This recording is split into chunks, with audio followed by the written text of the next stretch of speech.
coverage you can count on continues with threats against schools. State and local law enforcement have investigated threatening messages against 4 schools in the last week, and they say they're going to prosecute these suspects to the fullest extent.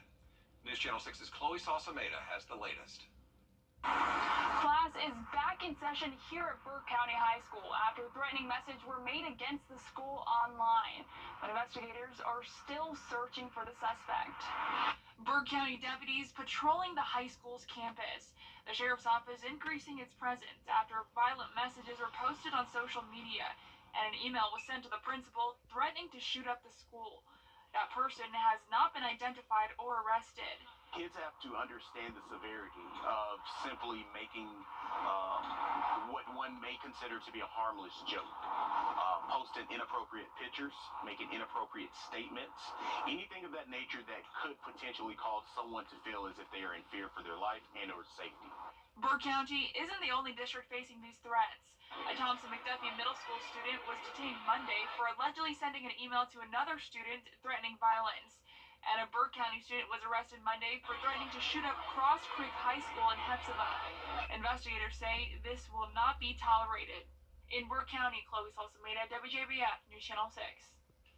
Last year, the Richmond County Sheriff's Office responded to nearly 2,000 mental health calls. That led to the creation of the Crisis Intervention Team, a team that pairs an officer and a trained mental health professional to respond to calls. While the number of those calls has tripled, the team has been put on pause because of a lack of mental health pros to fill positions on the team. It definitely makes it harder and tougher. Anytime, we're going to a call, whether someone has some type of altered mental status or a severe mental illness or if they're suicidal. So when we had the clinicians, that was that extra resource, that tool that we had. Crisis Intervention Team leaders are hoping they'll be able to fill at least 2 of those positions to get the team back up and running. They need it. South Carolina lawmakers questioning is in March. There's a brand new health clinic in South Augusta. News Channel 6's Mary Calkins now with more on Christ Community Health's 3rd location. Christ Community Health offers affordable health care to the underserved, and some patients don't have access to transportation. So this new location is all about proximity and accessibility. We eventually expect this location to be handling somewhere between 3,000 and 3,500 patients a year. The doors opened just last week, and the clinic is already reaching new patients. Christ Community serves families with little to no insurance, with 40% of their patients having no insurance at all. And that's what we're all about, is providing that care to these families who don't have insurance, so they don't have to go without insurance, and so things that can be managed and taken care of don't have to become a crisis.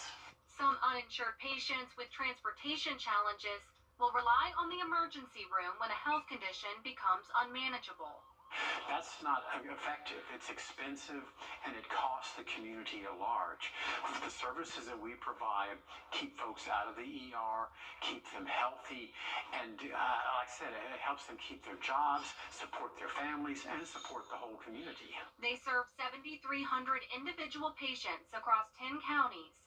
And while this location just opened last week, there are already talks of more expansion. We're constantly evaluating and looking at other areas, and I would expect at some point in the not-too-distant future we might see a 4th location. In South Augusta, Mary Calkins, WJBF, News Channel 6. South Carolina lawmakers are